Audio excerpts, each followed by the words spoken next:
श्रावण महीने की अष्टमी तिथि आए, धतूरा चढ़ाने का भी एक क्रम है। हल्दी में भिगोकर धतूरा चढ़ाया जाता है लक्ष्मी के लिए।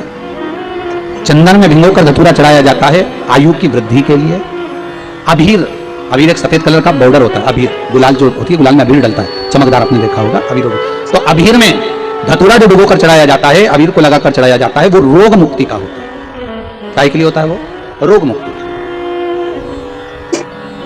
रोग की मुक्ति। धतूरे का भी एक स्मरण होता है महाराज।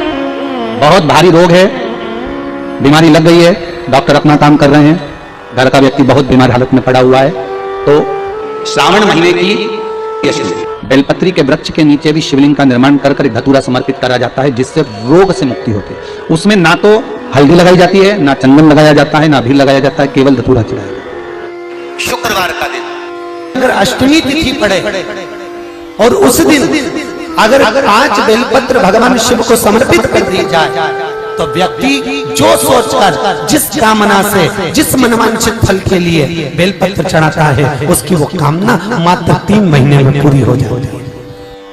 नहीं हो रही है, बहुत समय से लगन देख रहे हो, शादी नहीं हो रही, बहुत समय से परेशान हो गए कि विवाह ही नहीं हो रहा, हम तो टेंशन में पड़ गए। लड़की 28 साल 30 साल का लड़का हो गया, विवाह नहीं हो रहा, कुछ मत करो। श्रावण महीने की अष्टमी तिथि आए तो अशोक सुंदरी वाली जो जगह है, वहां पर हल्दी की 7 बिंदियां लगा दो। लड़का लड़की का हाथ उस बिंदी पर रखवा दो, उसका नाम गोत्र बोलो, उसी हल्दी में उसके हाथ पीले करवा दो, और पीपल के पेड़ पर उस हाथ के 5 छापे पड़वा दो। 3 महीने में विवाह पक्का हो जाता है हमारा।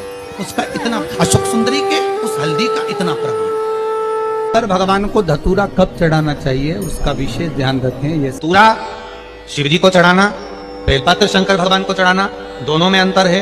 बेलपत्र आप प्रतिदिन भगवान शिव को चढ़ा सकती हो, बेलपत्र आप भगवान शंकर को रोज चढ़ा सकती हो, प्रतिदिन समर्पित कर सकती हो। पर धतूरा जो है, जिसमें कांटे कांटे रहते हैं, गोल सा रहता है, उस धतूरे को हम शिव जी को जब चढ़ाएं तो विशेष ध्यान रखें कि जैसे कोई विशेष फंक्शन हो, विशेष उत्सव हो, विशेष मनोरथ हो। आज तुम्हारे मन में कोई भाव उत्पन्न हो गया कि मेरे बाबा की कृपा हो जाए और मेरा ये कार्य, तो तुम्हारे मन में आया तो तुमने धतूरे को समर्पित किया। श्रावण महीने की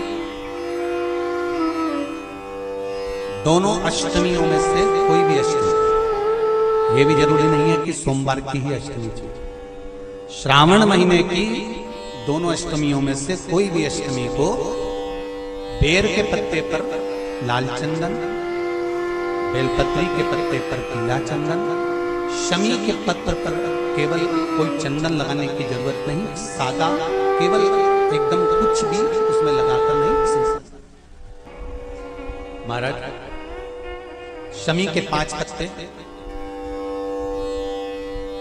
बेलपत्री के 5 पत्ते, बेर के 5 पत्ते, क्या क्या चीजें जरा जम के बोलो। शमी के 5 पत्ते, बेर के 5 पत्ते और बेलपत्री के 5 पत्ते। महाराज, पहले लाल चंदन वाले पत्ते, फिर बेलपत्री के पत्ते, फिर शमी के पत्ते शिवलिंग के ऊपर समर्पित कर उसको उठाकर वापस लाकर बेलपत्री के पेड़ के नीचे ही 1 लोटा जल समर्पित कर पहले पत्ते चढ़ा देंगे, फिर लोटा भर जल समर्पित कर देंगे। उसी चढ़े हुए पत्तों में से 5 बेलपत्र को लेकर अपने घर जाए और अवधूतेश्वर महादेव, कौन से महादेव? अवधूतेश्वर महादेव। ये अवधूतेश्वर महादेव कौन से हैं? आपको कथा में कई बार वर्णन करा गया है। शंकर भगवान को क्रोध आया, ब्रह्मा जी ने क्रोध को लिया, समुद्र में डाला। उस रूप को क्रोध का एक रूप था, क्योंकि जो मदिरा पान करने वाले होते हैं, व्यसन करने वाले होते हैं, गलत काम करने वाले होते हैं, इनको सुधार कर जाओ। जितना तुम समझाओगे ये उतना कबूल होंगे। तुम बच्चों से कहोगे गलत लड़के के साथ रहना मत रहे, तो और ज्यादा क्रोध करेगा, और चिड़चिड़ करेगा, और अपशब्द करेगा। तो ये क्रोध को सही नहीं।